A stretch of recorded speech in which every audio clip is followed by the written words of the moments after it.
اللهم صل على سيدنا محمد وعلى آل سيدنا محمد كما صليت على إبراهيم وعلى آل إبراهيم في العالمين إنك حميد مجيد.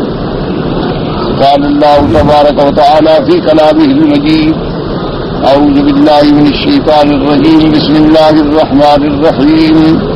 يمحق الله الربا ويربي الصدقات والله لا يحب كل كفار عظيم. إن الذين آمنوا وعملوا الصالحات وأقاموا الصلاة وآتوا الزكاة لهم أجرهم عند ربهم ولا خوف عليهم ولا هم يحزنون. قال المؤلف والمفسر رحمه الله تعالى: أدام النفع بعلومه وعلومكم في الدارين آمين. إلى أن قال: وقد رواه ابن جرير محمد بن عبد الملك بن إسحاق عن عبد الرزاق عن معمر عن أيوب عن القاسم بن محمد عن أبي هريرة رضي الله تعالى عنه قال: قال رسول الله صلى الله عليه وسلم: إن العبد إذا تصدق من طيب يقبلها الله منه فيأخذها بيمينه ويربيها كما يربي أحدكم مهره وفصيله. حضرت سیدنا ابی ہریرہ رضی اللہ تعالی عنہ سے روایت ہے کہ حضور پاک نے ارشاد فرمایا: ان العبد، جب بندہ صدقہ کرتا ہے پاک چیز، حلال چیز، اللہ پاک اس کو قبول فرماتی ہیں اور اپنے دائنے ہاتھ میں لیتے ہیں. وَيُرَبِّيهَا كَمَا يُرَبِّي أَحَدُكُمْ مَهْرَهُ وَفَصِيلَهُ، اور پھر اس کی تربیت کرتے ہیں، اس کو پالتے ہیں جیسے تم اپنے کسی بچڑے کو پالتے ہو. وَإِنَّ الرَّجُلَ يَتَصَدَّقُ بِاللُّقْمَةِ وَتَرْبُو فِي يَدِ اللَّهِ أَوْ قَالَ فِي كَفِّ اللَّهِ حَتَّىٰ تَكُونَ مِثْلَ أُحُدٍ فَتَصَدَّقُوا. اب دوسری وَإِنَّ الرَّجُلَ لَيَتَصَدَّقُ بِاللُّقْمَةِ، تاکہ ایک آدمی ایک لقمہ بھی خیرات کرتا ہے، وہ اللہ کے ہاتھ میں جیسا اس کی شان کو زیبا ہے، اس کے ہاتھ میں وہ اتنا بڑھتا ہے، بڑھ جاتا ہے حتیٰ کہ احد پہاڑ کے برابر. پھر اللہ اس پہ ثواب عطا فرماتے ہیں. فتصدقوا، پس تم اللہ کے راستے میں خیرات کیا کرو. وهكذا رواه احمد بن عبد الرزاق وهذا طريق غريب صحيح الاسناد ولكن لفظه عجيب والمحفوظ ما تقدم. اس سے پہلی روایت جو ہے وہ زیادہ محفوظ. وروان عائشة ام المؤمنين رضي الله تعالى عنها فقال الامام احمد: حدثنا عبد الصمد قال حدثنا حماد بن ثابت القاسم بن محمد عن عائشة رضي الله تعالى عنها أن رسول الله صلى الله عليه وسلم قال: إن الله يربي ذاتكم التبرد واللقمة كما يربي أحدكم خلفه وفصيله حتى يكون مثل أحد.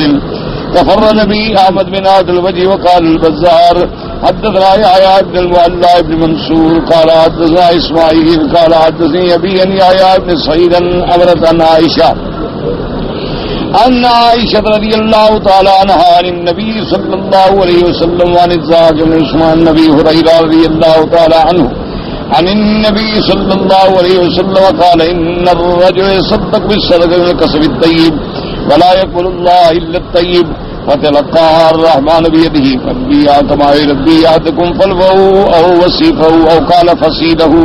مانا ہے کہ فصیل کہتے ہیں جیسے بچڑا چھوٹا ہوتا ہے، آدمی اس کو پالتے پالتے بڑا کر دیتا ہے. یعنی یہ باتیں جو ہیں کنایات ہوتی ہیں. یہ معنی نہیں ہوتا کہ حقیقتاً یعنی ایک لقمے کو پالا جائے. معنی یہ ہوتا ہے کہ اللہ اس کے اتنا بڑھا دیتے ہیں کہ جیسے جبل احد بڑھ جاتا. ثم قال: لا نعلم أحدا رواه يحيى بن سعيد إلا أبا أويس. وقوله تبارك وتعالى: والله لا يحب كل كفار أثيم، أي لا يحب كفور القلب يثيم القول والفعل. اللہ تبارک و تعالیٰ نہیں پسند فرماتے، نہیں محبوب رکھتے جس کا جو دل کا بھی نہ شکرہ ہو اور عمل اور قول اور فعل کے اعتبار سے بھی گنہگار ہو.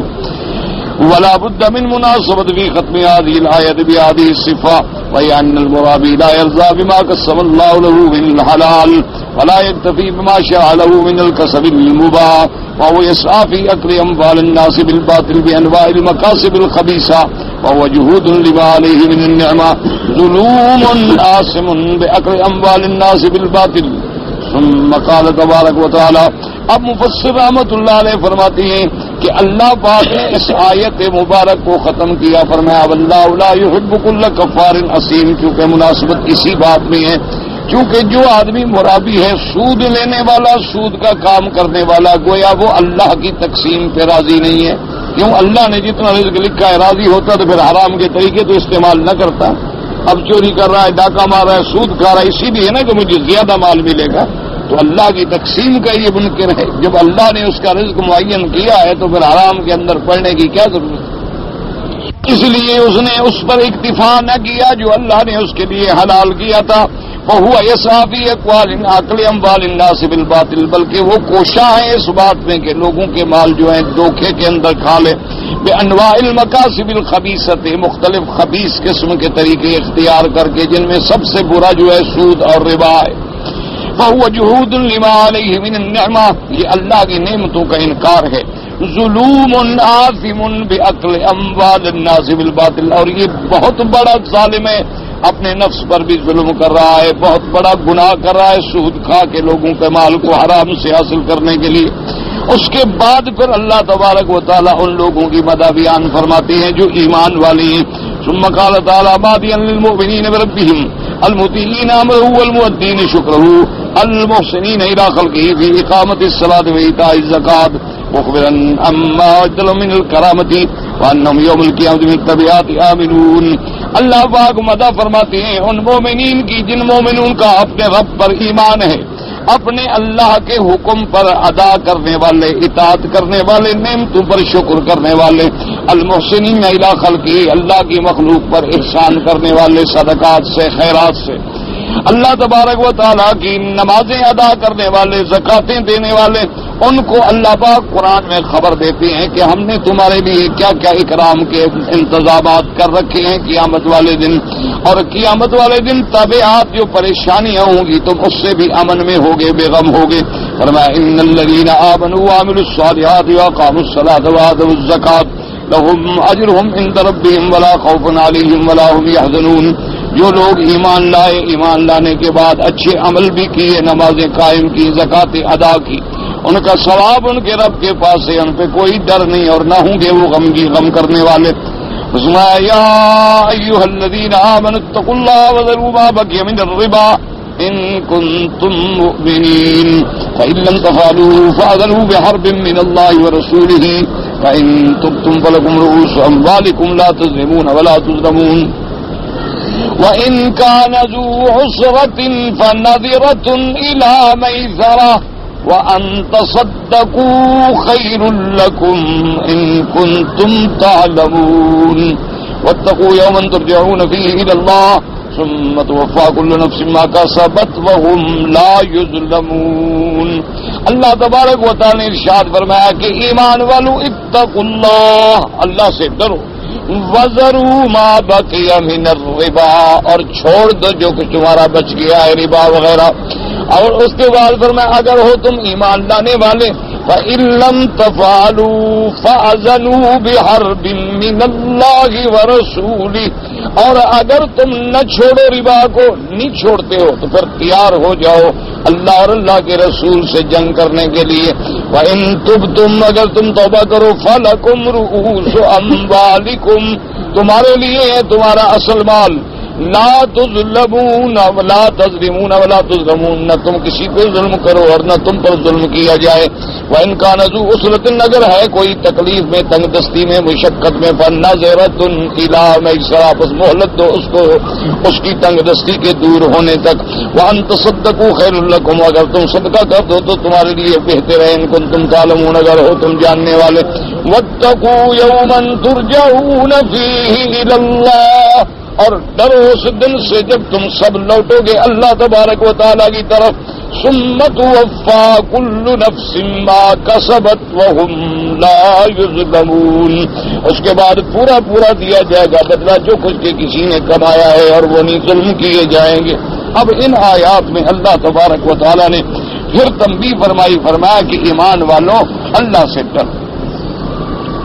اور یہ قاعدہ ہے الحمدللہ جیسے آپ قرآن میں پڑھ چکے ہیں، سنت اللہ ہے کہ جب اللہ تبارک و تعالی کسی کام سے اپنے بندوں کو منع کرتے ہیں تو پہلے ان کو تقوی کا حکم دیتے ہیں کہ اللہ سے ڈرو.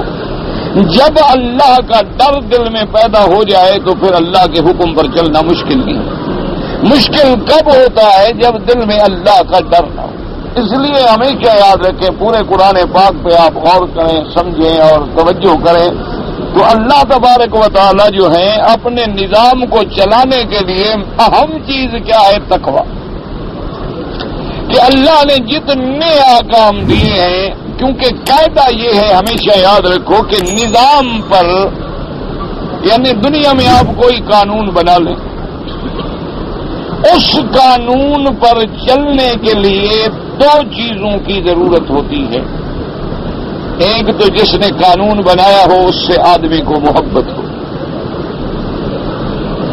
اور دوسرا اس کا دل میں عظمت ہو. یہ دو چیزیں آ جائیں تو پھر کسی پہرے دار کی، پھر کسی پولیس مین کی، پھر کسی رینجر کی، پھر کسی فوج کی ضرورت نہیں ہوتی. لیکن آپ دنیا میں دیکھ لیں، آپ کو کسی سے عقیدت ہے، تمہارا استاد ہے، شیخ ہے، اسی لیے علماء نے یہ بیعت کا سلسلہ جو ہے، ورنہ بیعت ہونا کوئی فرض نہیں ہے. ہمارے ہاں جو بیعت مروج ہے نا جی، کسی پیر کے ساتھ بیعت کرنا، کسی مرشد سے بیعت ہونا، کسی بزرگ سے بیعت ہونا، نہ یہ فرض ہے، نہ واجب ہے، نہ سنت میں ہے، اور صرف درجہ استحباب کے اندر ہے. وجہ کیا ہے کہ بھئی ایک آدمی کا کسی اللہ والے سے تعلق جڑ جائے تاکہ اس کی بات کو مانے. ورنہ اگر خدا نہ خواستہ کسی بندے نے بیعت نہیں کی تو کوئی بات نہیں، کوئی ایسا مسئلہ نہیں کہ بھی اس نے بیعت نہیں کی ہے تو اس وجہ سے وہ گناہگار ہو. ایک تو بیعت تھی بیعت علی الاسلام، کہ کفر سے نکلا اور اسلام پہ بیعت کی، جیسے لوگ آئے اور میرے آقا کے ہاتھ پہ بیعت کی. اور ایک بیعت تھی علی الجہاد، کہ بھئی حضور پاک نے اپنے صحابہ سے کہا کہ آؤ میرے ہاتھ پہ بیعت کرو، ہم کفر کا مقابلہ کریں. اسی طرح ایک بیعت مبارک ہوتی تھی علی السمع والطاعہ، کہ ہم ہر لحاظ سے آپ کی بات سنیں گے اور فرما برداری کریں گے، چاہے دکھ ہو چاہے سکھ ہو. انہی ساری بیعتوں کو سامنے رکھ کر بزرگوں نے ایک راستہ نکالا کہ بھئی جب بندے کا تعلق کسی سے استادی شاگردی کا تعلق بن جاتا ہے یا پیری مریدی کا تعلق بن جاتا ہے تو اس بندے سے آدمی کو محبت بھی ہوتی ہے، دل میں عظمت بھی ہوتی ہے، پھر اس کی بات کو سنتا بھی ہے، مانتا بھی ہے، اس کے کہنے پر چلتا ہے. اصلاح کا ایک طریقہ ہے. ایک بات کو سمجھیں کہ لوگوں کو اصلاح کرنے کا، جیسے ڈاکٹر امراض جسمانی کا طریقہ بتاتے ہیں کہ بھائی آپ یہ گولی کھایا کریں، آپ یہ انجیکشن لگوایا کریں، اسی طرح لوگوں نے ہمارے امراض روحانی جو ہیں ان کے علاج کے لیے ایک راستہ نکالا. کیوں؟ جب آدمی کا ایک استاد ہو جاتا ہے، جس سے آدمی علم پڑھے، تو لازمی بات ہے کہ دل میں اس کی عظمت بھی ہوگی، اپنے استاد سے محبت بھی ہوگی. اسی طرح پھر اپنے مرشد سے، پیر سے، شیخ سے محبت. اب تو ایک رواج بن گیا نا جی کہ ہر پیر کا بیٹا پیر ہے، چاہے نماز بھی نہ پڑھے.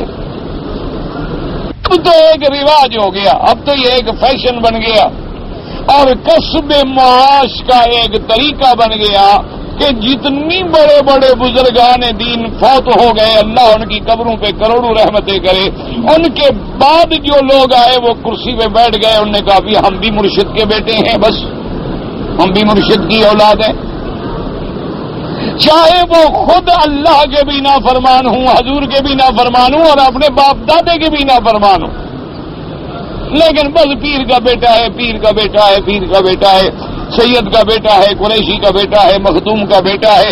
ایک رواج ہو گیا. اللہ کے ہاں تو نبی کے بیٹے کو بھی نہیں پوچھا جاتا اگر عمل اچھے نہ ہوں. حضرت نوح علیہ السلام کا بیٹا جو ہے جہنم میں چلا گیا. نبی کا بیٹا ہے، پیر کا بیٹا تو کچھ نہیں ہوتا، اللہ کے نبی کا بیٹا ہے.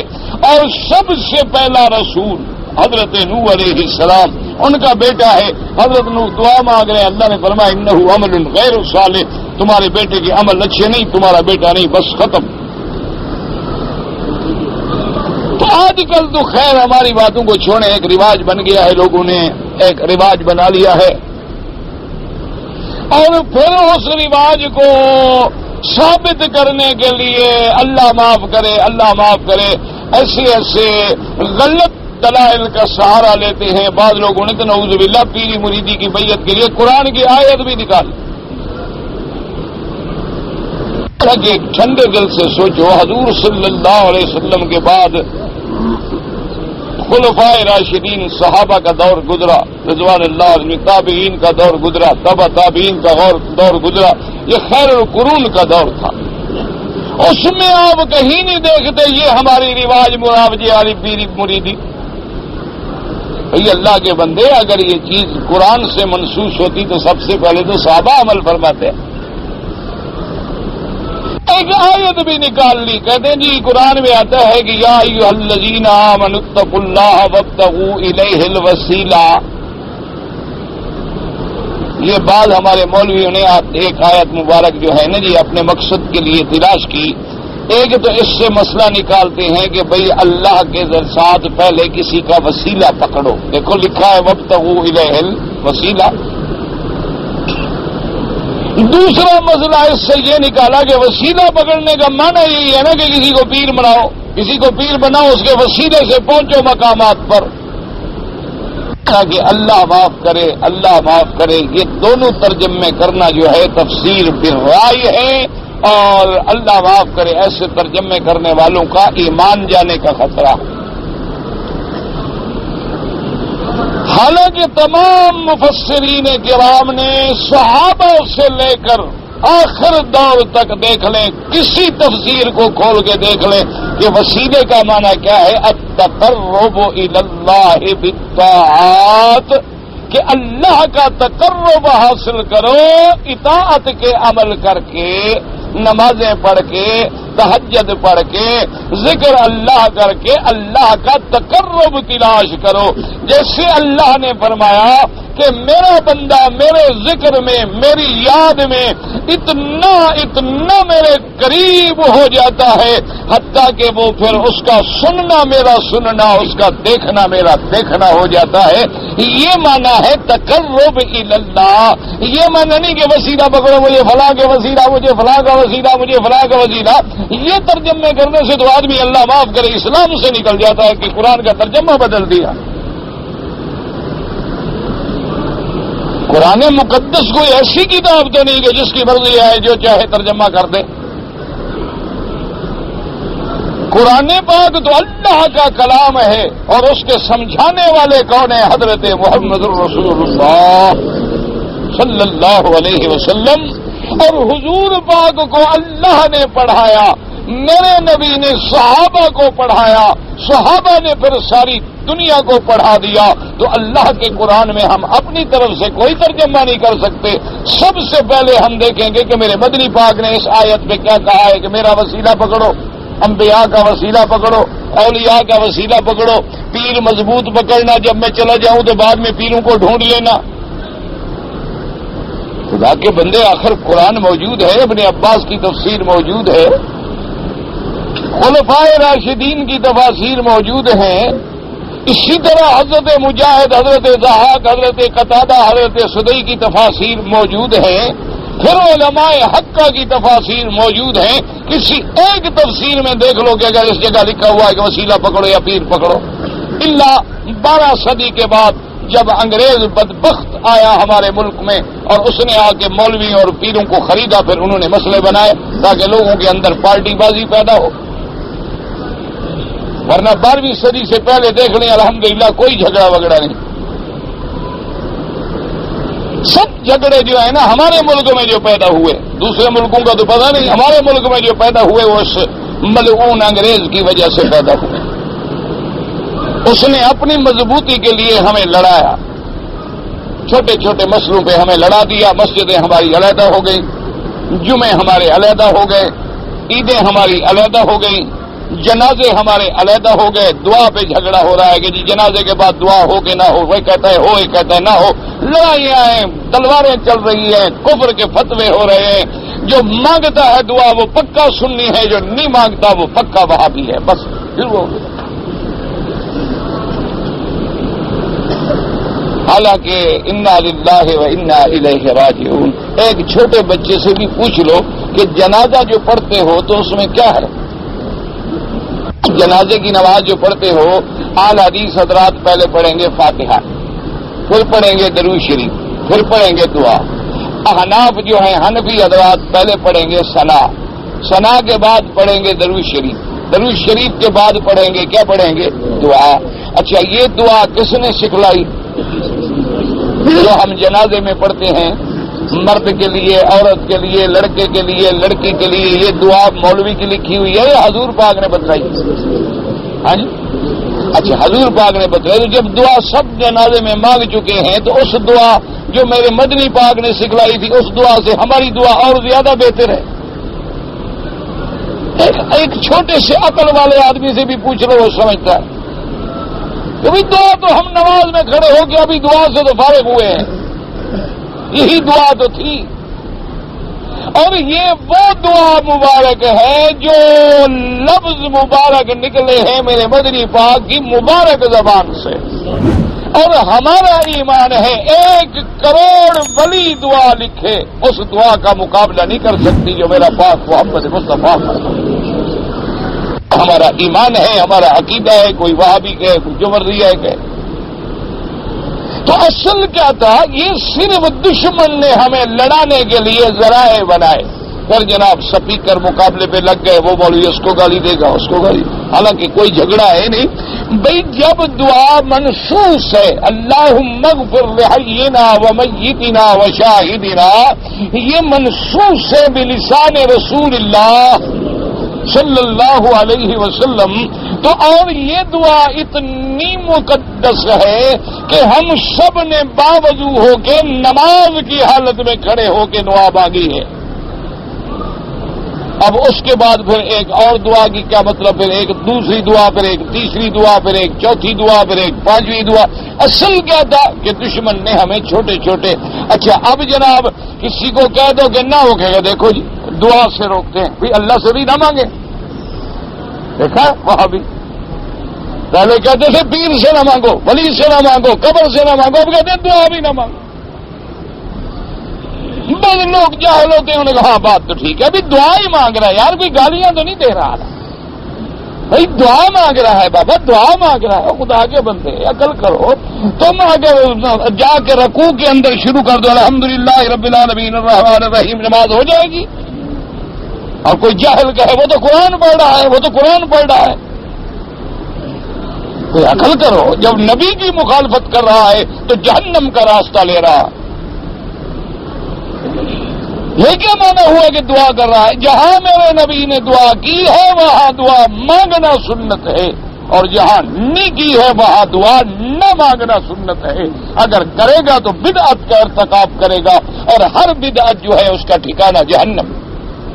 کل بدعت ضلالہ وکل ضلالۃ فی النار، یہ بھی حضور پاک نے فرمایا، ہم نے نہیں کہا۔ فرمایا کل بدعت ضلالہ، ہر بدعت گمراہی ہے، اور گمراہی کا ٹھکانہ جو ہے وہ جہنم ہے۔ اور وہ بدعت کیا ہے کہ جو بات دین میں میرے پاک نبی نے نہیں سمجھائی، ہم ایک نئی طریقہ نکال لیں، یہ ہے بدعت۔ اس بات کو سمجھیں، اللہ تبارک و تعالی آپ کے اور ہمارے حال سے رحم فرمائے۔ ورنہ مقصد صرف یہ ہوتا تھا کہ بھئی پیر ہو جائے، تاکہ بندے کا تعلق بن گیا، اس سے محبت ہوگی۔ اس نے کہا بابا نماز پڑھا کرو، روزہ رکھا کرو، حج ادا کرو، زکوٰۃ دیا کرو، حرام نہ کھایا کرو، اور علیحدہ بیٹھ کے اللہ کا ذکر کیا کرو، کلمہ شریف اتنے دفعہ پڑھا کرو، سبحان اللہ و بحمدہ العظیم، سبحان اللہ العظیم اتنے دفعہ پڑھا کرو، سبحان اللہ والحمدللہ اتنی دفعہ پڑھا کرو۔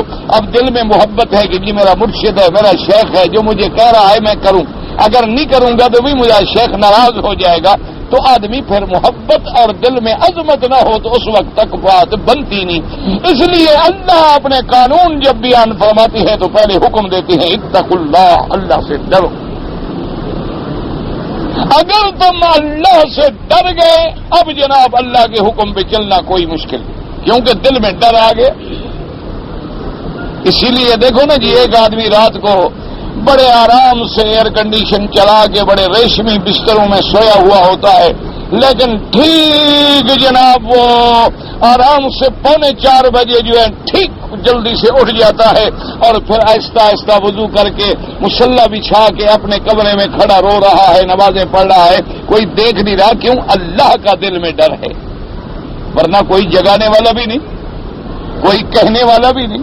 بلکہ تہجد کے لیے یہ بھی حکم نہیں کہ کسی کو کہو کہ اٹھو پڑھو، پڑھ لے تو الحمدللہ، نہ پڑھے تو نہ پڑھے، نفلی عبادت ہے. اگر اللہ نصیب کر دے الحمدللہ، اگر نصیب نہ ہو تو اللہ کی مرضی ہے، ورنہ گناہگار تو نہیں ہوگا. لیکن وہ رات کو کھڑا ہے کمرے میں، کوئی جگانے والا نہیں، کہنے والا نہیں، اٹھانے والا نہیں، دیکھنے والا نہیں، لیکن کھڑا ہے. کیوں؟ اللہ کا دل میں ڈر ہے، اللہ کی محبت ہے، اللہ کی عظمت دل میں آ گئی ہے، اور وہ اب اس کو سونے نہیں دیتی، اس کو چین نہیں آتی. اور جس کے دل میں اللہ کا ڈر نہیں ہے، حرم کے باہر دکان پہ بیٹھا ہے، جو اذان ہوگی دروازہ بند کر کے اندر سگریٹ جلا کے بیٹھا رہے. اگر اندر بیٹھنے کا موقع نہ ملے تو پھر لیٹرین میں چلا جائے گا، وہاں بیٹھا رہے گا. لوگ نماز پڑھ کے نکلیں گے، وہ بدبخت لیٹرین سے نکلے گا. باہر کھڑا رہے گا، اذان سن رہا ہے، امام کی قرات بھی سن رہا ہے کہ امام قرآن پڑھ رہا ہے، نماز کھڑی ہے لیکن نماز میں نہیں آتا. اب جناب پولیس دوڑتی ہے، موٹریں بھگاتے ہیں، سلو نماز پڑھو، نماز پڑھو، اللہ سے ڈرو، اللہ سے ڈرو، لیکن چپ گیا، دل میں ڈر ہے ہی نہیں. اور جس کے دل میں ڈر ہے، کوئی جگانے والا نہیں، وہ آیا ہوا ہے نماز میں. اس لیے سب سے پہلی چیز یہ ہے کہ دل میں اللہ کا ڈر پیدا کرو. اللہ کا جب ڈر پیدا ہو جائے عظمت پر، اس لیے فرمایا کہ یا ایھا الذین آمنوا اتقوا اللہ، ایمان والوں اللہ سے ڈرو. کیوں؟ آگے حکم آ رہا تھا وَذَرُوا مَا بَقِیَ مِنَ الرِّبَا، چھوڑ دو جو تمہارا کوئی سود وود بچتا ہے، چھوڑ دو، ختم، سود حرام ہو گیا. یہ نہ کہو کہ جی ہم جو پہلے لین دین کر چکے ہیں اب ہم ذرا وہ تو نمٹا لیں، وہ لے لیں، وہ دے دیں، ہمیں کچھ مہلت ملنی چاہیے، 2 سال 3 سال 4 سال، پھر ذرا ہم ٹھیک ہو جائیں گے. اور پھر دلیل لاتے ہیں کہ دیکھو جی قرآن بھی تو 23 سال میں اترا ہے نا، قرآن بھی تو ایسا ایسا اترا ہے. یہ مولوی کہتے ہیں ایک دن میں کام ہو. آج کل ہمارے جو پڑھے لکھے لوگ ہیں نا ماشاءاللہ، جن کے پاس کرسی ہوتی ہے اور تعلیم ہے جدید، ان کا یہ بڑا دماغ میں جو غلط بات بیٹھی ہوئی ہے کہ جی دیکھو آخر ایک دن میں ہم کیسے قرآن نافذ کر دیں. اللہ نے اپنے نبی پہ بھی اتارا ہے تو 23 سال میں اترا ہے. آہستہ آہستہ آہستہ ہم بھی آہستہ آہستہ کوشش کر رہے ہیں. ابھی 50 سال گزرنے والے ہیں، پتہ نہیں الف تک پہنچے ہیں، بے تک پہنچے ہیں. آہستہ آہستہ چل رہے ہیں نا جی بیچارے، پتہ نہیں پہنچے کہاں تک ہیں. ہم نے تو یہی دیکھا ہے جہاں تھے وہی کھڑے ہیں. وہی 1935 کا انڈیا ایکٹ والا قانون ہے، آج بھی وہی قانون ہے جو انگریز نے بنایا تھا. وہی تعزیرات کبھی ہند بن جاتی ہے، کبھی تعزیرات پاک بن جاتی ہے، کبھی تعزیرات ناپاک بن جاتی ہے، کبھی تعزیرات حلال بن جاتی ہے، کبھی تعزیرات حرام بن جاتی ہے. بات وہی کی وہی کھڑی ہے جہاں چھوڑ کے گیا تھا کافر. ایک سوئی نہ ادھر ہلی ہے نہ ادھر ہلی ہے. جیسے سود کا موجود ہے، جیسے کفر کا قانون تھا کہ زن زر زمین پہ کوئی پوچھنے والا نہیں، عورت جو بیان دے دے، جب دے دے، جب بدل دے، جہاں بدل دے، عورت صنف نازک ہے، وہی موجود ہے. وہ کہہ دے میں اپنے اس یار کے ساتھ جانا چاہتی ہوں، زانی کے ساتھ، باپ کھڑا رہے دیکھتا رہے، باپ کو جرت نہیں ہے کہ لڑکی کو پکڑ لے. کہیں جی عورت کا بیان ہے، ہم زیادہ سے زیادہ جناب یہی کر سکتے ہیں کہ لڑکی کو ہم کورٹ میں پیش کر دیتے ہیں. اب جناب ہم اس کی آزادی تو نہیں چھین سکتے. باپ کا جگر چھین رہے ہو، باپ کا نطفہ چھین رہے ہو. جس باپ کے نطفے سے وہ لڑکی پیدا ہوئی ہے، جس کو پال پال کے باپ نے جوان کیا ہے، اس کے جگر کو کاٹ رہے ہو. اس کا تمہیں خیال نہیں آتا، اس کی آزادی کا خیال آ رہا ہے اس لیے کہ وہ کسی دوسرے کی بیٹی ہے.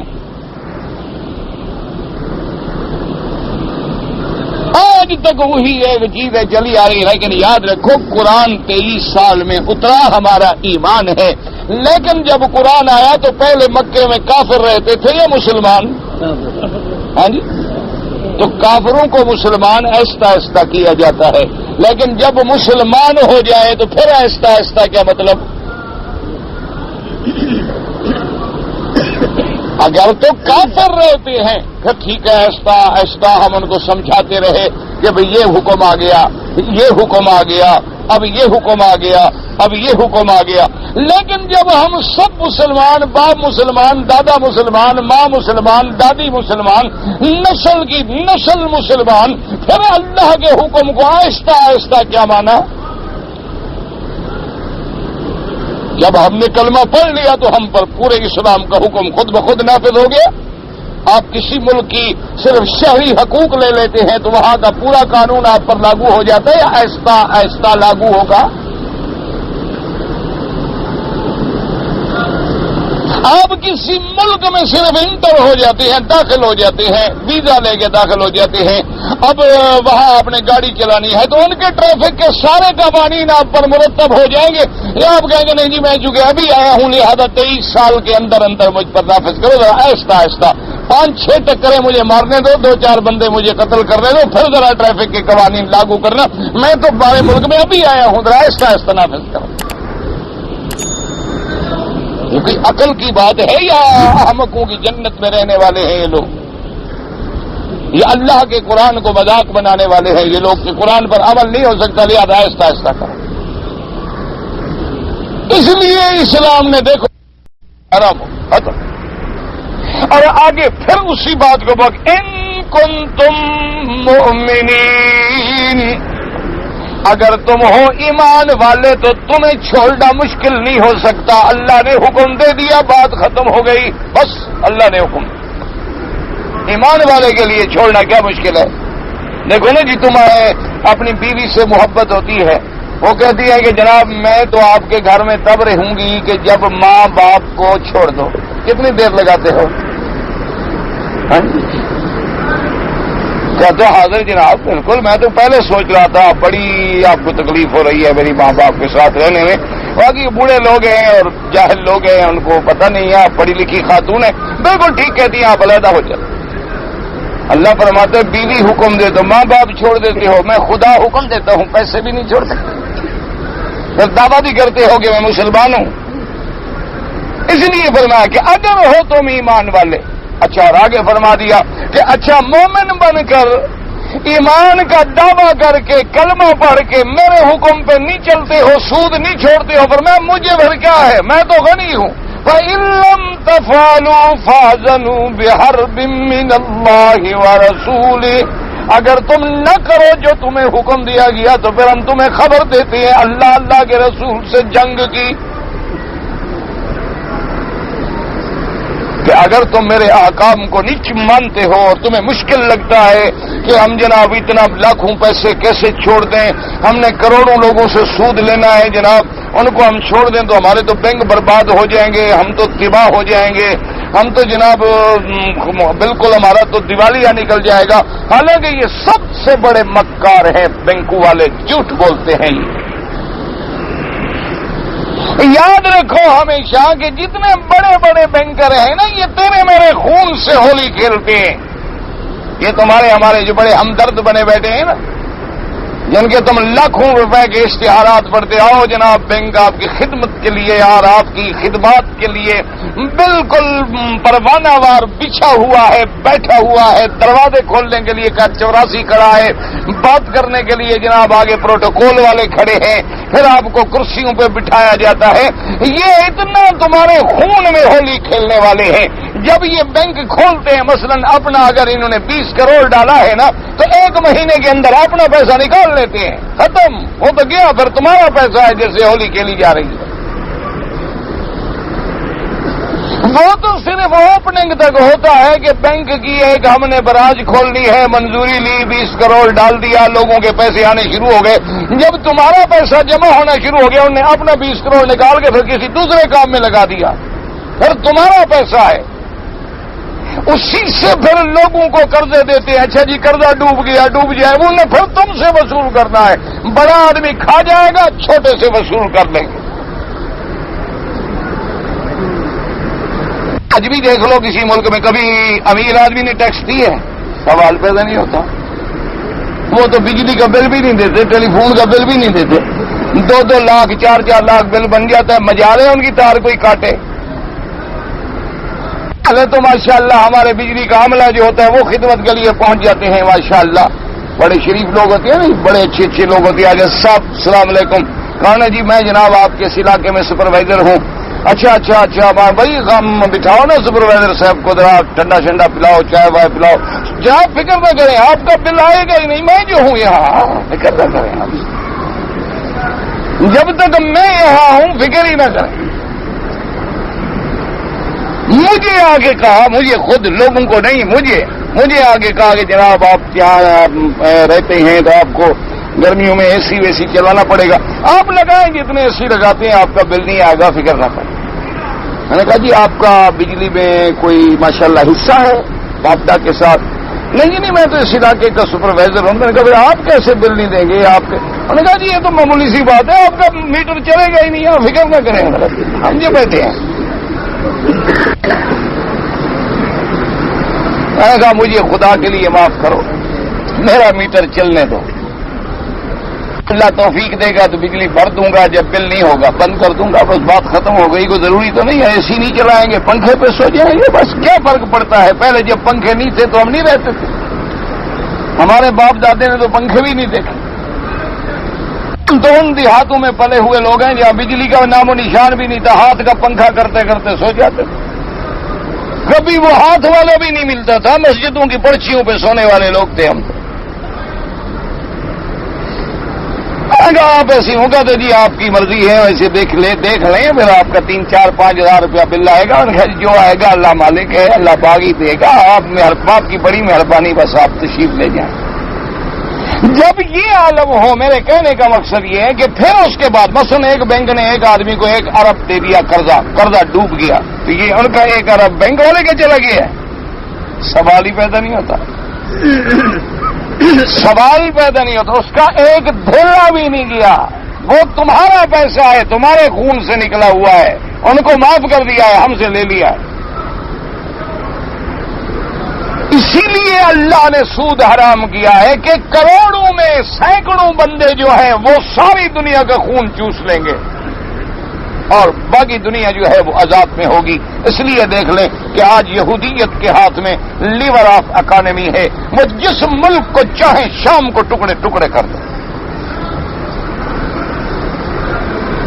جس ملک کو چاہیں نا جی, 2 ایسے 1 سیکنڈ میں تمہارے روپے کی قیمت 1 پیسہ کر دیں, ختم ہو گئی بات.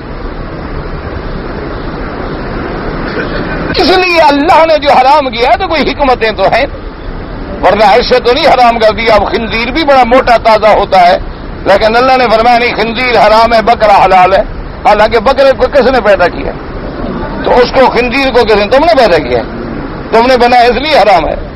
وہ بھی اسی کی مخلوق ہے, لیکن وہ جانتا ہے کہ خنزیر کھانے سے میرے بندے کے اندر بے غیرتی آئے گی, خنزیر کھانے سے میرے بندے کو کینسر ہوگا, خنزیر کھانے سے میرے بندے کو ظاہری باطنی امراض ہوں گی, خنزیر کھانے سے وہ خنزیر والی عادات آئیں گی. جس چیز کو اللہ نے حرام کیا حکمت ہے. آج 1400 سال کے بعد یورپ بھی تسلیم کر گیا ہے کہ خنزیر کے گوشت میں یہ نقصان ہے, یہ نقصان ہے, یہ نقصان ہے, یہ نقصان ہے. آج وہ دشمن بھی مان گیا. اللہ کے نبی کو اللہ نے حکم دیا شراب حرام. آج شراب بنانے والے, پینے والے, جن کے ملک میں پانی پینا ہے وہ شراب پیتے ہیں, آج وہ بھی کہتی ہیں شراب بری چیز ہے, شراب سے بچو. بڑے بڑے بورڈ لگا کے بیٹھے ہوئے ہیں شراب نہ پیو. تو اللہ نے جو چیزیں حرام کی ہیں اس میں حکمت ہے. اس لیے فرمایا کہ اگر نہیں مانتے ہو پھر جنگ کے لیے تیار ہو جاؤ. اب جنگ اللہ رسول سے کوئی بندہ جنگ کرے جیت سکتا ہے؟ نتیجہ کیا نکلے گا؟ پھر دیکھ رہے ہو کہ جہاں جہاں سود ہے حال کیا ہے. ظاہری طور پر تو آپ نے دیکھا ہے نا جی, جو آدمی دیکھا بڑے فیشن شیشن یہ وہ, اندر تو کچھ نہیں, پلے بھی کچھ نہیں. قرضہ ہی قرضہ، لعنت ہی لعنت، عذاب ہی عذاب. نہ ہم اپنی کوئی چیز بیچ سکتے ہیں، نہ لے سکتے ہیں، نہ دے سکتے ہیں، نہ رکھ سکتے ہیں. ہم اس میں بھی دوسروں کے محتاج ہیں. اللہ تبارک و تعالیٰ سے جنگ کر کے کون جیت سکتا؟ اس لیے فرمایا فَأَذَنُوا بِحَرْبٍ مِّنَ اللَّهِ وَرَسُولِهِ. اچھا اب علاج بتا، علاج کیا ہے؟ وَإِن تُبْتُمْ، فرمایا اگر تم توبہ کر لو، دل سے توبہ کرو، زبان سے نہیں. ایک ہماری توبہ ہے نا جو ہم روز کرتے ہیں، یہ توبہ نہیں ہوتی، یہ تو مذاق ہے. ہمارا ہر حاجی آتا ہے، عمرے والا آتا ہے، میرے بھائی آتے ہیں کعبہ شریف میں ماشاءاللہ حجر اسود کے پاس ملتزم پہ مقام، یا اللہ میری توبہ، یا اللہ میری توبہ. ہر بڑے گناہ سے توبہ، ہر چھوٹے گناہ سے توبہ. 2 ڈبیاں سگریٹ کی جیب میں ہیں، چھوٹے گناہ سے توبہ بھی ہو رہی ہے، گناہ جیب میں ہے. اللہ میری توبہ ہے، یا اللہ. دل میں سوچ بھی رہا ہے کہ ہاں میں نے فلاں لڑکی کے لیے سوٹ اچھا سا لے جانا ہے، توبہ بھی ہو رہی ہے. یہ تو مذاق ہے، یہ توبہ نہیں ہوتی، یاد رکھو. توبہ کا معنی ہے گناہوں کو چھوڑ دو اور اس پہ نادم ہو جاؤ اور آئندہ نہ کرنے کا وعدہ کرو کہ پھر میں کبھی یہ گناہ نہیں کروں گا، پھر توبہ ہوتی ہے. جب یہ 3 شرطیں نہ ہوں تو توبہ نہیں ہوتی. صرف زبان سے توبہ توبہ میرے اللہ توبہ، لکھ بار توبہ، 1 لاکھ توبہ، 10 لاکھ توبہ، 15 لاکھ توبہ، 20 لاکھ توبہ، 2 کروڑ توبہ، 28 کروڑ توبہ. اللہ فرماتے میں جانتا ہوں بکواس کر رہے ہو، توبہ تھوڑی کر رہے ہو. یہ کوئی توبہ شوبہ نہیں. اس توبہ سے تو پھر توبہ کرو. اللہ نے فرمایا وَإِن تُبْتُمْ، اگر تم پکی توبہ کر لو، فَلَكُمْ رُؤُوسُ أَمْوَالِكُمْ، پھر اصل راس المال جو تم نے قرضے پہ دیا تھا وہ لے لو. ہم تمہارا حق نہیں مارنا چاہتے. دیکھو کتنا خدا عادل ہے کہ تم میری نافرمانی کرتے رہے، لیکن چونکہ توبہ کر لی ہے تمہارا راس المال ہم نہیں روکتے ہیں، اصل اپنا لے لو. تم نے قرضہ 1000 دیا تھا، 1000 لے لو، بس یہ تمہارا حق ہے. فَلَكُمْ رُؤُوسُ أَمْوَالِكُمْ لَا تَظْلِمُونَ وَلَا تُظْلَمُونَ. نہ تو تم پہ ظلم ہوگا کہ تمہارا راس المال بھی ڈوب جائے، اور نہ تم ظلم کرو کہ راس المال کے علاوہ سود وصول کرنا چاہو. نہ، خبردار، بس نہ تم اس پہ ظلم کرو نہ وہ تم پہ ظلم کرے. وہ بھی یہ نہ کرے کہ اچھا جی انہوں نے تو مجھے قرضہ سود پہ دیا تھا، سود حرام ہو گیا، اب میں قرضہ ہی نہیں دیتا، اس لیے کہ انہوں نے جو گناہ کیا تھا ان کو بھی تو سزا بھی لینا، اصل قرضہ میں کھا جاؤں. اللہ نے فرمایا نہ، خبردار، اگر تم توبہ کر لو گناہ بھی معاف کر دوں گا اور راس المال بھی واپس لو. وَإِن تُبْتُمْ فَلَكُمْ رُؤُوسُ أَمْوَالِكُمْ لا تظلمون ولا تظلمون. وَإِن كَانَ ذُو عُسْرَةٍ فَنَظِرَةٌ إِلَىٰ مَيْسَرَةٍ. اب اللہ نے آگے ایک اور صورت بیان کر دی کہ اگر ایک آدمی کو تم نے قرضہ دیا ہے، 2 مہینے کی تم نے مہلت دی، 2 مہینے گزر گئے، ہمیں قرضہ لاؤ. اس نے کہا جی میرے پاس تو نہیں، اور وہ حقیقت میں سچا ہو، جھوٹا نہ ہو. کیونکہ آج کل تو ایک رواج ہے نا کہ کروڑ پتی آدمی کہتے ہیں جناب میں مقروض ہوں. یہ جتنے یہ بڑے بڑے لوگ ہوتے ہیں آپ کے ملانر، فیکٹریوں والے، جگیروں والے، بڑے بڑے تمہارے زمیندار، جگیردار، ان سے جب بھی پوچھ رہے کہ جناب مقروض، میں نے کہا بھائی آپ زکات لیا کریں، مقروض کو تو زکات لینا جائز ہے. کیا مطلب ہوتا ہے کہ 10 کروڑ کی جائیداد ہے، اگر 1 لاکھ قرضہ لیا ہوا ہے تو کہتا ہے مقروض ہوں. وہ تمہاری 10 کروڑ کی جائیداد ہے، تم مٹی کے مقروض ہو. تم کیسے مقروض ہو؟ جیسے تو ہر تاجر ہے، کروڑوں کی تجارت ہوگی، کسی سے قرضہ لیا بھی ہوگا، کسی کو دینا بھی ہوگا. یہ قرضے نہیں شمار ہوتے. قرضہ وہ ہے کہ جب میں ساری جائیداد بیچ کر بھی ادا کروں پھر بھی مجھ پہ قرض ہے، نہیں اترتا. وہ تو کہہ سکتا ہے کہ میں مقروض ہوں. اگر 10 لاکھ میں نے قرضہ دینا ہے اور 20 لاکھ کی میرے پاس جائیداد موجود ہے تو میرا کیا قرضہ ہے؟ لازم ہے کہ میں اپنی جائیداد بیچوں، قرضہ ادا کروں. اس لیے فرمایا وَإِن كَانَ ذُو عُسْرَةٍ، اگر کوئی واقعی تنگی والا آدمی ہے، صحیح تنگی ہے، غریب ہے، تمہارا قرضہ نہیں دے سکتا، تو فرمایا کیا کرو؟ فَنَظِرَةٌ إِلَىٰ مَيْسَرَةٍ، اس کو مہلت دے دو اس وقت تک جب تک کہ اس کی تنگی دور ہو جائے. یہ نہ کرو کہ بھی سود اور دے دو. بڑھا دو، فرمایا نہ، اس کو مہلت دو، اس کو مہلت دے دو. فَنَظِرَةٌ، کب تک دیر؟ اچھا بھائی پریشان نہ ہو، تم جب تمہارے پاس اللہ دے دے تو مجھے دے دے. فَنَظِرَةٌ إِلَى مَيْسَرَةٍ وَأَن تَصَدَّقُوا، اور اللہ پاک نے فرمایا اگر تم ایسا کرو وَأَن تَصَدَّقُوا خَيْرٌ لَكُمْ إِن كُنتُمْ تَعْلَمُونَ، اگر تمہیں یقین ہو جائے کہ یہ تو بالکل غریب ہے، اس کو مہلت دینے کے بعد بھی یہ نہیں دے سکتا، فرمایا خیرات کر دو. کہو اچھا جاؤ میں نے معاف کیا تمہیں. اس میں دو اشارے کر دیے کہ جب سود نہیں ہوگا تو ہم کاروبار کیسے چلائیں گے. فرمایا قرضہ دو، بغیر سود کے دو، قرض حسنہ دو. اگر غریب بیچارے کو تنگی آ جائے تو مہلت دو.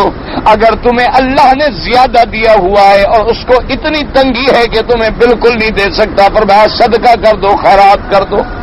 اور یاد رکھو ساتھ یہ بھی میرے نبی پاک نے فرما دیا کہ کسی کو جو تم نے 1000 ریال قرضہ دیا ہے 2 سال کے لیے، اللہ فرماتا ہے ملائکہ میرے بندے کے حساب میں روزانہ 2000 صدقہ لکھتے رہو. اس نے میرے بندے کو قرضہ دیا ہوا ہے. اچھا اب 2 سال گزر گئے، وہ قرضہ نہیں ملا، پھر تم نے کہا اچھا بھی 1 سال اور محنت، اللہ فرماتا ہے اب اس کا ڈبل صدقہ لکھتے رہو، چونکہ اپنے وعدے کے علاوہ بھی اس نے مہلت عطا فرما دی. اس نے میرے بندے پہ رحم کیا ہے تو ہم بھی اس پر رحم کرتے ہیں کہ ہے تمہارا قرضہ لیکن صدقہ بھی لکھا جا رہا ہے. اس لیے فرمایا کہ اگر وہ غریب ہے تو معاف کر دو. اور آخر میں پھر فرمایا واتقوا یوما ترجعون فیہ الی اللہ، اور فرمایا ایمان والو ڈرو اس دن سے جب تم سب لوٹ کے آؤ گے اللہ کے پاس. آج تو دنیا میں چلو ادھر ادھر پھر رہے ہو، لیکن آخر قیامت میں آنا تو دربار خدا بندی میں ہے. اس دن سے ڈرو جس دن ثم توفی کل نفس ما کسبت وہم لا یظلمون. فرمایا جس دن ہم پورا تمہیں دیں گے جو کچھ تم نے کمایا ہے، تم نے اچھائی کی ہے تو ہم بھی تمہیں پوری جزا دیں گے، تم نے حرام کھایا ہے تو ہم تمہیں پوری سزا دیں گے، اور ہم عدل کریں گے. ہمارے انصاف میں کسی پر ظلم نہیں ہوگا کہ کسی دوسرے کے گناہ تیرے اوپر بلا وجہ رکھ دیں، ایسا نہیں ہوگا، یا تیری نیکی کو کچھ کم کر کے ثواب گھٹا دیں، ایسا بھی نہیں ہوگا. اللہ بالکل عدل فرمائیں گے، ان کا فیصلہ عدل پہ ہوگا، ان کا فیصلہ حق ہوگا، صدق ہوگا، جس میں ذرے کے برابر بھی کوئی زیادتی کوئی ظلم نہیں ہوگا. تو اس لیے فرمایا پہلے بھی یا ایھا الذین آمنوا اتقوا اللہ، اللہ سے ڈرو. پھر فرمایا واتقوا یوما ترجعون فیہ الی اللہ، اس دن سے ڈرو جس دن حساب ہونا ہے. تو جب دل میں اللہ کا ڈر آ جائے گا پھر سود چھوڑنا بھی آسان ہے، ہر چیز چھوڑنی آسان ہے، کوئی مشکل نہیں رہتی. اور جب تک دل میں اللہ کا ڈر پیدا نہ ہو، اور جی سود کے بغیر تو پھر کام نہیں چلیں گے، نظام ہی درہم برہم ہو جائے گا. سود جب ختم کر دیں گے نا جی تو مصیبت ہے.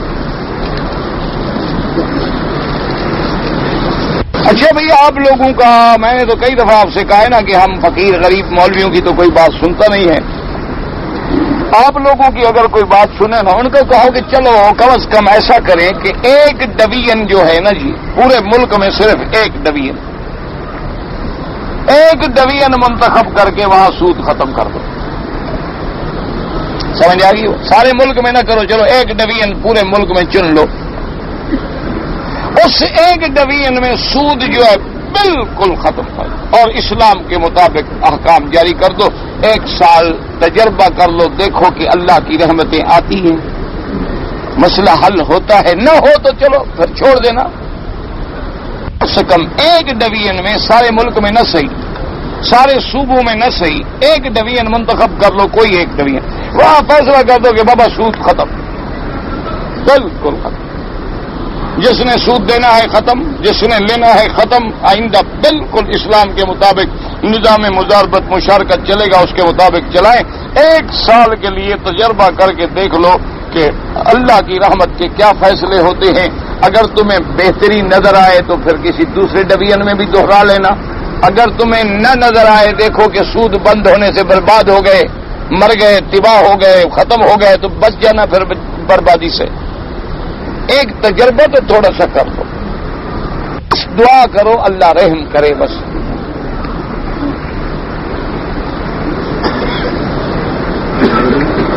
ایک مولوی امریکہ میں آیا تھا، اس نے کہا تھا کہ جو میلاد نبی کے جلوس میں نہیں آئے گا تو جنت اس کو ہاتھ نہیں دیں۔ کون ہاتھ نہیں دے گا جنت میں؟ وہی مولوی جنت میں ہاتھ نہیں دے گا، پتہ نہیں وہ خود کہاں ہوگا۔ پہلے تو اس مولوی سے کہو کہ تم اپنی جنت کا ہمیں پروانہ تو دکھاؤ، پھر ہمیں ہاتھ دینا یا نہ دینا۔ تم اپنا پروانہ تو ہمیں دکھاؤ، تمہارے پاس خود جنت جانے کا پروانہ ہے، تو جب اس کے پاس پروانہ نہیں تو کون ہاتھ نہیں دے گا؟ یاد رکھو جنت ملے گی میرے مدنی کی غلامی اتباع میں۔ ایک بات یاد رکھو، جنت کسی مولوی کے کہنے سے نہیں ملے گی، جنت ملے گی حضور پاک کے نقش قدم پہ چلنے سے، حضور پاک کی اتباع میں، حضور کی سنت کے طریقوں پہ چلنے سے۔ بدعت سے جہنم ملتی ہے، جنت نہیں ملتی۔ باقی مولوی تو جو کہے اللہ ہدایت دے۔ کہتا جی کہ اگر دینی تعلیم کے مطابق کوئی فلمیں بنائی جائیں، بھئی اصل بات تو یہ ہے کہ فلموں سے بچو۔ کہ آج کل بعض علماء، ہمارے جدید علماء کہتے ہیں کہ بھئی مجبوری ہے، اب دشمن کا مقابلہ کرنا ہو تو اسی قسم کے ہتھیار ضروری ہوتے ہیں۔ اب چونکہ الیکٹرانک میڈیا کا زمانہ ہے، اگر ہم لوگوں کو اچھی فلم مہیا نہیں کریں گے تو وہ بری دیکھیں گے۔ بہرحال یہ ایک بہانے ہیں، اصل بات یہ ہے کہ ان چیزوں سے بچو۔ دین جب پھیلا ہے نا جی، صحابہ نے 22 لاکھ مربع میل پہ اسلام کا جھنڈا فلمیں دکھا کے نہیں لگایا۔ نہ ویڈیو تھا، نہ فلمیں تھیں، نہ اس وقت کی آپ کی کوئی ذرائع تھے، نہ مواصلات تھے۔ ان کو یہ کامیابی ملی تھی اتباع سنت رسول پاک۔ بہرحال بہتر تو ہے کہ بچیں۔ بعض علماء متاخرین آج کل کے جو ہیں وہ یہ کہتے ہیں کہ جیسے ہم ایک دوسرے کو ابھی دیکھ رہے ہیں، جیسے یہ دیکھنا جائز ہے تو وہ دیکھنا بھی جائز ہے۔ اگر یہاں عورتیں بیٹھی ہوں تو ان کو دیکھنا ناجائز ہے تو اس میں بھی دیکھنا ناجائز ہے۔ وہ یعنی ایک گنجائش پیدا کرتے ہیں کہ جیسے اب درس ہو رہا ہے تو ہم ایک دوسرے کو دیکھ رہے ہیں نا، تو ہمارا ایک دوسرے کو جیسے دیکھنا جائز ہے، یہ حرام نہیں ہے۔ تو وہ کہتے ہیں اگر آگ واقعی اب دین کی بات ہے، مرد بیٹھے ہیں، دیکھنے والے بھی مرد ہیں، کوئی بے پردگی، کوئی غیر شرعی بات نہیں ہے، تو کہتے ہیں ٹھیک ہے۔ اگر اس میں عورتیں ہیں یا عورتیں کسی مرد کو دیکھ رہی ہیں تو پھر ناجائز ہے۔ افضل یہ ہے کہ بچیں۔ ہم یورپ میں رہتے ہیں، ہمارا کام ہے پتھر فروخت کرتے ہیں ہم، تو پتھروں کی قیمت یہاں جو ہے وہ زیادہ ہے، نفع کی شرح جو ہے وہاں سعودیہ سے کم ہے۔ بالکل، یہ تو بھائی بے شراء ہے۔ پتھر ایسی چیز نہیں ہے کہ جس کے بغیر بندہ زندہ نہ رہ سکتا ہو۔ تم نے خریدا 10 روپے میں چاہے 1000 میں بیچ دو، کوئی بات نہیں۔ لینے والے کو پسند ہے لے لے گا، نہیں پسند ہے نہیں لے گا، اس میں کوئی ڈر نہیں ہے۔ بالکل رزق حلال ہے، ایسا کوئی مسئلہ نہیں، کیونکہ یہ ایسی چیزیں نہیں ہیں کہ جن پر مدار حیات ہو۔ یہ تو نفع نقصان ہے، بہرحال ایسا یہ تجارت ہے، اس میں جائز ہے۔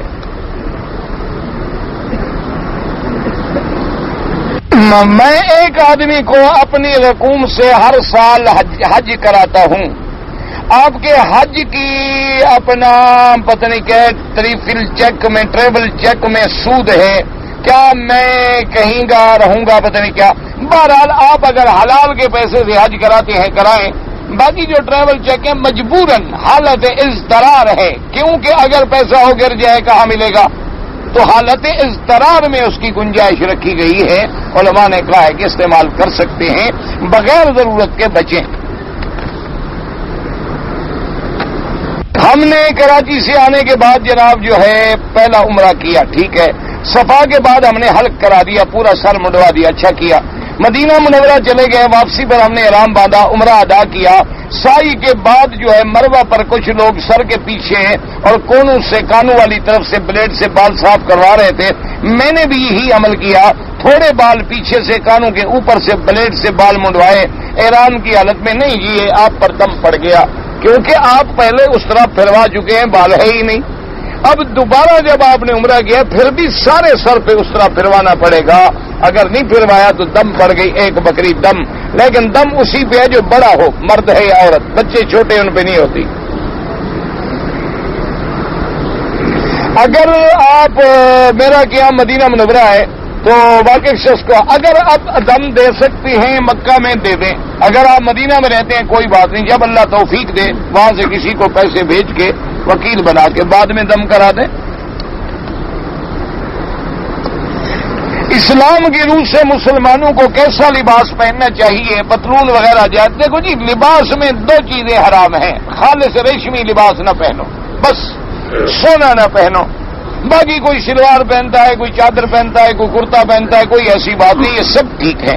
پتلون کے بارے میں بھی پہلے علماء کہتے تھے کہ تشبہ ہوتا ہے یہود و نصارہ کے ساتھ، اب علماء متاخرین کہتے ہیں کہ تشبہ بھی نہیں رہا، چونکہ اب تو سارے مسلمان پہنتے ہیں پوری دنیا میں۔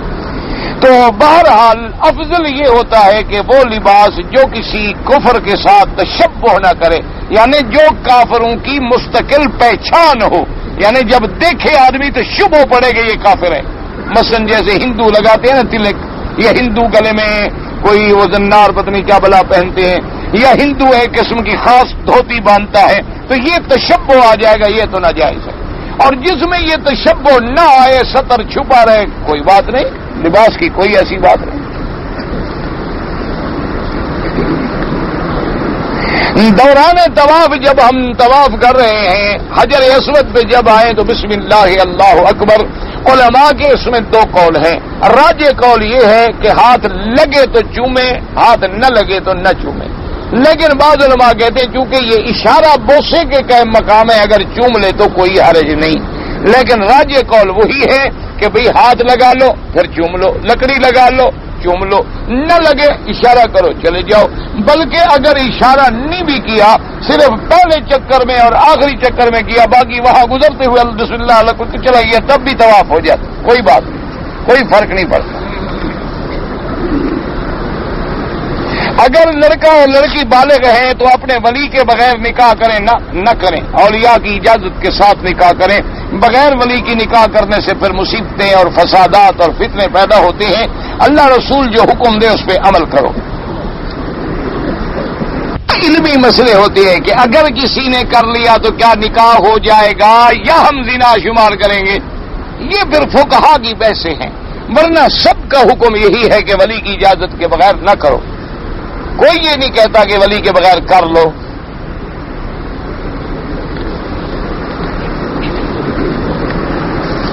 کہتے جی نماز کے اوقات دوران جو ہے مجھے خیالات ادھر ادھر چلے جاتے ہیں، تو کیا میں آنکھیں بند کر لوں؟ آنکھیں بند کرنے سے خشوع حاصل نہیں ہوتا، یہ بات یاد رکھو۔ خشوع حاصل ہوتا ہے کہ دل میں یہ خیال مکمل ہو کہ میں اپنے اللہ کو دیکھ رہا ہوں، اور اگر میں اللہ کو نہیں دیکھ سکا تو اللہ تو مجھے دیکھ رہا ہے۔ تم نے دیکھا ہے ہائی کورٹ میں جاؤ تو کیسے جناب پہلے گردن جھک کے جاتی ہے۔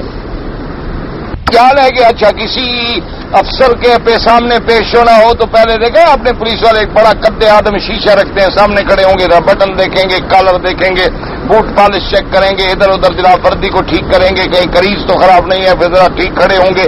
تو ایک بندے کا اتنا ڈر ہے، خدا کے سامنے آتے ہوئے تمہارا خشوع پیدا نہیں ہوتا۔ اور دوسرا طریقہ یہ ہے کہ جو پڑھ رہے ہو ایک ایک لفظ پہ غور کرو کہ میں کہہ کیا رہا ہوں، میں کیا پڑھ رہا ہوں۔ اللہ اکبر کہہ دیا، ایک ہے کہ اللہ اکبر، غور کرو کہ اللہ سب سے بڑا ہے، اس سے بڑا کوئی۔ اب اس کی دربار میں آ گیا ہوں، سبحان ربی الاعلی، ایک ایک حرف پہ غور کریں کہ میری زبان سے کیا نکل رہا ہے، انشاءاللہ خشوع پیدا ہو جائے گا۔ اس کے علاوہ بھی اگر دل میں وشواس آتے رہیں تو کوئی بات نہیں، کچھ نہیں ہوتا۔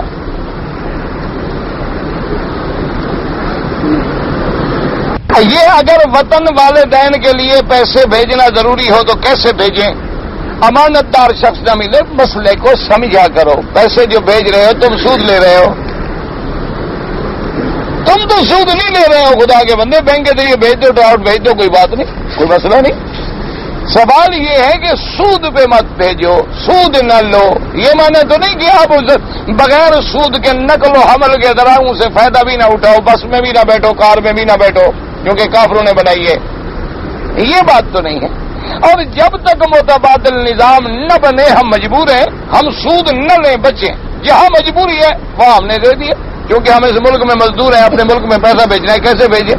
کسی کو دیں گے انشاءاللہ وہ تو آپ کو ملے گا نہیں، یہ تو آپ تجربہ کر لیں انشاءاللہ، کسی عمرے پہ آئے ہوئے کو، کسی حاجی صاحب کو آپ پیسے دے دیں، انشاءاللہ آپ کو نہیں ملے گا، کیونکہ وہ یہاں سے گناہ معاف کروا کے جاتے ہیں، اگلے سال پھر آ جائیں گے گناہ معاف کروانے۔ اس لیے آپ بالکل خیال رکھنا، میں نے تو جس کو دی اللہ کی رحمت سے مجھے تو نہیں دیے، آپ کو اچھے لوگ مل جاتے ہوں گے، میری قسمت میں ایسے ہوں۔ اچھا جی، زمین لی ہے، اس نے رقم لینی تھی، اور امید نے کسی سے 1 لاکھ لیا، اس نے کہا 1 دن کے لیے اور 1 سال کے لیے میں 30,000 لوں گا۔ ایک آدمی نے زمین لی، پھر 1 لاکھ لیا، اس نے کہا 30,000 لوں گا، یہ سود ہے، حرام ہے، سود نہ لے، سود کا قرضہ نہ لو، زمین چھوڑ دو، بیچ دو، اللہ بدلہ دے گا، کوئی اور ذریعہ بنا دے گا، سود میں نہ پڑو۔ اگر ایک آدمی نے کہا کہ مثلا میں 1 لاکھ روپے دیتا ہوں دکان کے لیے، دکان پر بیٹھ کے تم کام کرو گے، تمہارا ہمارا نفع نقصان برابر ہوگا، بالکل ٹھیک ہے، یہی تو شریعت کا حکم ہے، کوئی ایسی بات نہیں۔ اگر مسجد کے لاؤڈ سپیکر سے جنازے کا اعلان کیا جائے تو جائز ہے اعلان کے لیے کہ کوئی منع نہیں ہوتا، لیکن یہ ہے کہ کوئی ضروری بھی نہیں ہوتا، ضروری بھی نہیں ہوتا، ہم تو اس لیے کرتے ہیں آج لوگ کٹے ہوں، جس نے آنا ہے نصیب میں ہے وہ آ جائے گا، ورنہ اگر کسی نے کر دیا تو کوئی بات نہیں، کوئی ایسی بات نہیں، کوئی ایسا گناہ نہیں۔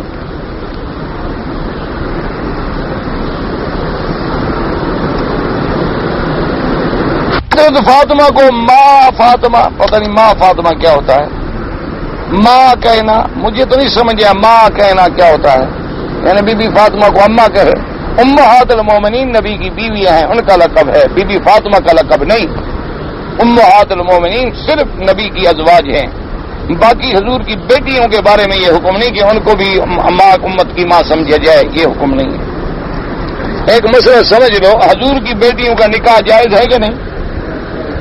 ایک بیٹی فوت ہو گئی یا خاوند فوت ہو گیا تو بیٹی دوسری جگہ نکاح کر سکتی ہے؟ نہیں کر سکتی، لیکن نبی کی بیوی کا نکاح دوسری جگہ جائز نہیں، تو ماں صرف وہ ہے۔ اللہم صلی علی سیدنا محمد وعلی آل سیدنا محمد وبارک وسلم، یا اللہ یا رحمان یا رحیم یا حی یا قیوم یا ذو الجلال والاکرام، لا الہ